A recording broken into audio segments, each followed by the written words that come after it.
Hello everyone, I hope you all are doing well. हमने जो tense पढ़ना शुरू किया था उस जर्नी को हम आगे बढ़ाएंगे। हमने प्रेजेंट के चारों टेंस कंप्लीट कर लिए हैं और आज हम स्टार्ट करेंगे पास्ट टेंस। और पास्ट का भी जो पहला टेंस है आपका पास्ट इंडेफिनिट, जिसे आप पास्ट सिंपल पास्ट के नाम से भी जानते हैं।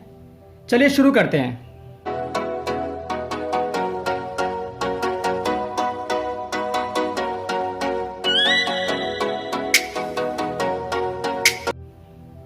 तो हमारे सामने पहले इस टेंस की पहचान आती है कि आप इस टेंस को पहचानेंगे कैसे। देखिए, अगर आप टेंस को पहचानना सीख गए तो आपका आधा काम खत्म हो गया, क्योंकि उसके बाद ही आप रूल अप्लाई करेंगे। तो इसकी पहचान हम देखते हैं। इसकी पहचान बहुत से बच्चे को कन्फ्यूजन रहती है। इसकी पहचान की अगर हम बात करें, जिन वाक्यों के अंत में आपको लिया, दिया, आया, गया, ली, दी, की आदि शब्द का प्रयोग दिखाई देगा। फॉर एग्जाम्पल, मैंने खाना खा लिया, उसने तुम्हें पेन दिया, राम आया, सीता गई, मैंने किताब ली, पिताजी ने दवाई दी। बेसिकली ये सारे शब्द आपको आखिरी में देखने को मिलेंगे। तो ये उसकी पहचान है। लेकिन इसके अंदर आपको एक सावधानी का ध्यान रखना है, दैट इज़ नोट, जो मैंने लिखा है आपके सामने। क्या है ये नोट? कभी भी इन सेंटेंस के आखिरी में आपको है, हो या फिर था, थी, थे नजर आए तो ये आपका पास्ट इंडेफिनिट टेंस नहीं होगा। एक्चुअल में ये जो आपको वर्ड दिख रहे हैं ये पास्ट को डिनोट करते हैं, बट ये आपके आते हैं पास्ट परफेक्ट के अंदर। We will discuss it later. अभी हम यहाँ पे वापस आते हैं और इसका पहला जो टाइप है अफर्मेटिव वाला, यानी बिल्कुल सिंपल सेंटेंस, इसमें कोई भी नोट नहीं आएगा, कोई भी क्वेश्चन वर्ड नहीं आएगा। वो हम शुरू करते हैं। इसका रूल बहुत सिंपल है। सब्जेक्ट के साथ आपको वर्ब की सेकंड फॉर्म का इस्तेमाल करना है। ध्यान रखेंगे आप, इस टेंस के अंदर ये इकलौता ऐसा टेंस है जिसमें वर्ब की सेकंड फॉर्म का इस्तेमाल होता है। अदरवाइज इसके अलावा कोई भी टेंस वर्ब की सेकंड फॉर्म नहीं लेता है। बहुत से बच्चों को ये बात पता नहीं है। देखिए, सेंटेंस देखते हैं हम। राम स्कूल गया। आपने गया देखा तो आप पहचान गए कि ये पास्ट इंडेफिनिट ही है। अब इसके अकॉर्डिंग रूल अप्लाई करेंगे आप। राम स्कूल गया, राम वेंट टू स्कूल।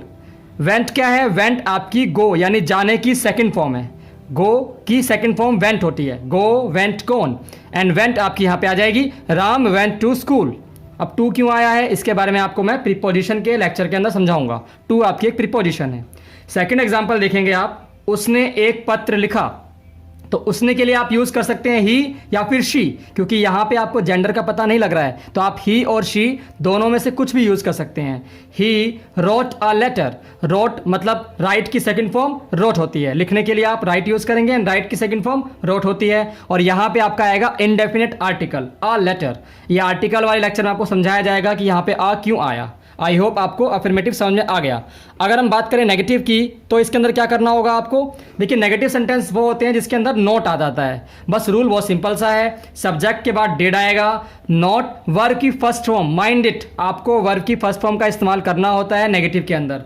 ऐसा इसलिए क्योंकि आपकी डू फर्स्ट फॉर्म है, डिड सेकंड फॉर्म है एंड डन थर्ड फॉर्म है। अब क्योंकि आप डिड का इस्तेमाल एज अ हेल्पिंग वर्ब कर रहे हैं और डिड अपने आप में सेकंड फॉर्म है, अगर ये सेकंड फॉर्म है तो आपको वर्ब की फर्स्ट फॉर्म का इस्तेमाल करना होता है। तो रूल याद रखेंगे आप, नेगेटिव के अंदर हमेशा वर्ब की फर्स्ट फॉर्म आती है। बस अफर्मेटिव के अंदर ही सेकंड फॉर्म मिलेगी आपको देखने को। चलिए प्रैक्टिस करते हैं। तो अगर आप सेंटेंस देखें, राम स्कूल नहीं गया, इसके अंदर नहीं आ चुका है और आखिरी में गया है, तो इसे आप कैसे बनाएंगे? राम डिड नॉट, रूल के अकॉर्डिंग चलेंगे आप। डिड नॉट, देन गो आ जाएगा। गो क्यों आया? क्योंकि वर्ब की फर्स्ट फॉर्म गो है। टू स्कूल, बाकी सब सेम है। और अगला देखेंगे आप, उसने पत्र नहीं लिखा, तो कैसे बनेगा ये? He did not wrote. Wrote नहीं आएगा क्योंकि रोट यहाँ आ चुका है, ये आपका अफर्मेटिव में सेकंड फॉर्म आती है। यहाँ फर्स्ट फॉर्म आएगी write a letter. He did not write a letter. अब हम इंटेरोगेटिव के बारे में बात करते हैं। देखिए, इंटेरोगेटिव वो सेंटेंस है जिसके अंदर आप प्रश्न पूछते हैं। आपने ऐसा क्यों किया, आप क्यों आए, ऐसे शब्द पूछते हैं आप इसके अंदर। रूल क्या है इसका? रूल है WH फैमिली बाहर आ जाएगी। WH फैमिली क्या होता है? देखिए, WH फैमिली का मतलब ये हो गया, जितने भी आपके क्वेश्चन पुटिंग वर्ड्स होते हैं like what, where, when, how, which, उन्हें आप बोलते हैं WH फैमिली। अगर सेंटेंस में आपको ऐसे वर्ड्स देखने को मिलते हैं तो आप उन्हें सेंटेंस के स्टार्टिंग में लिखेंगे। उसके बाद आपकी हेल्पिंग वर्ब यानी डिड आएगा, देन सब्जेक्ट, वर्ब की फर्स्ट फॉर्म और आखिरी में ऑब्जेक्ट आ जाएगा, देन क्वेश्चन मार्क। चलिए प्रैक्टिस करते हैं।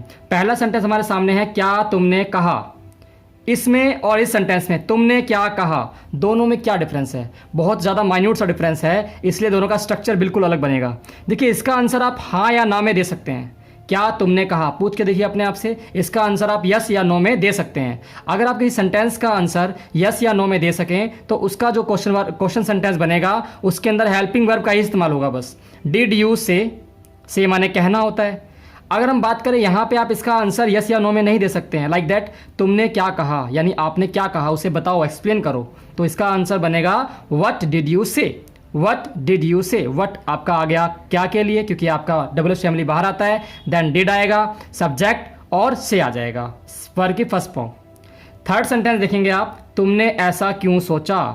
तुमने ऐसा क्यों सोचा, why did you think so. Why क्यों आया, क्यों के लिए। फिर डिड आएगा आपका, यू तुमने के लिए यू आ गया, थिंक आपका आया है सोचने के लिए, वर्ब की फर्स्ट फॉर्म। देन सो, ऐसा।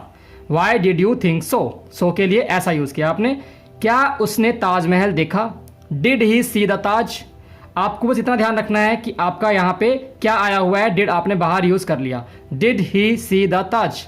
दूसरी बात, यहाँ पे द क्यों आया है, आपको अगर इसका आंसर पता है तो आप कमेंट सेक्शन में बताइए कि यहाँ पे आपने द का इस्तेमाल क्यों किया है। मैं आपको इसका reason video lecture of article के अंदर आपको समझाऊंगा कि यहाँ पे द का इस्तेमाल क्यों किया गया है। आई होप आपको आज का लेक्चर अच्छा लगा है। अगर आपको आज का लेक्चर पसंद आया है तो इसे लाइक कीजिए, वीडियो को अपने दोस्तों में शेयर कीजिए और चैनल को सब्सक्राइब कीजिए।